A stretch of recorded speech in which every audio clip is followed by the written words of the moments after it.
ଘରୋଇ ସ୍କୁଲରେ ଗରିବ ପିଲାମାନେ ମାଗଣାରେ ପାଠ ପଢ଼ିବାକୁ 25% ସିଟ୍ ସଂରକ୍ଷିତ ରହିଛି। ସରକାରଙ୍କ ଏହି ବ୍ୟବସ୍ଥାରେ ପାଠ ପଢ଼ିବା ଲାଗି ଆବେଦନ କରିବାକୁ ମାର୍ଚ୍ଚ 18 ତାରିଖରେ ଖୋଲିବ ପାରଦର୍ଶୀ ପୋର୍ଟାଲ। ଏନେଇ ପ୍ରାଥମିକ ଶିକ୍ଷା ନିର୍ଦ୍ଦେଶାଳୟ ପକ୍ଷରୁ ଗୁରୁବାର ଦିନ ଏକ ନିର୍ଦ୍ଦେଶନାମା ଜାରି କରାଯାଇଛି। ଛାତ୍ରଛାତ୍ରୀଙ୍କ ସୁବିଧାକୁ ଲକ୍ଷ୍ୟ କରି ଏପ୍ରିଲ 3 ପରିବର୍ତ୍ତେ ଆସନ୍ତା 18 ତାରିଖରେ ପୋର୍ଟାଲ ଖୋଲିବାକୁ ନିଷ୍ପତ୍ତି ନିଆଯାଇଛି।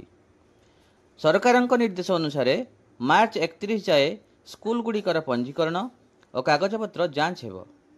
ସେହିପରି ମାର୍ଚ୍ଚ 18ରୁ ଏପ୍ରିଲ 20 ପର୍ଯ୍ୟନ୍ତ ପ୍ରଥମ ପର୍ଯ୍ୟାୟର ଛାତ୍ରଛାତ୍ରୀଙ୍କର ପଞ୍ଜୀକରଣ ହୋଇପାରିବ। ଏପ୍ରିଲ 3ରୁ 23 ତାରିଖ ପର୍ଯ୍ୟନ୍ତ ପିଲାଙ୍କ ପ୍ରଥମ ପର୍ଯ୍ୟାୟ ଆବେଦନର କାଗଜପତ୍ର ଯାଞ୍ଚ ହେବ।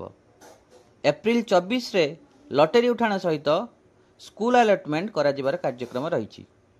ଏହାପରେ ଏପ୍ରିଲ 25ରୁ 7 ମେ ମଧ୍ୟରେ ବିଦ୍ୟାଳୟଗୁଡ଼ିକରେ ପ୍ରଥମ ପର୍ଯ୍ୟାୟ ନାମଲେଖା କରାଯିବ।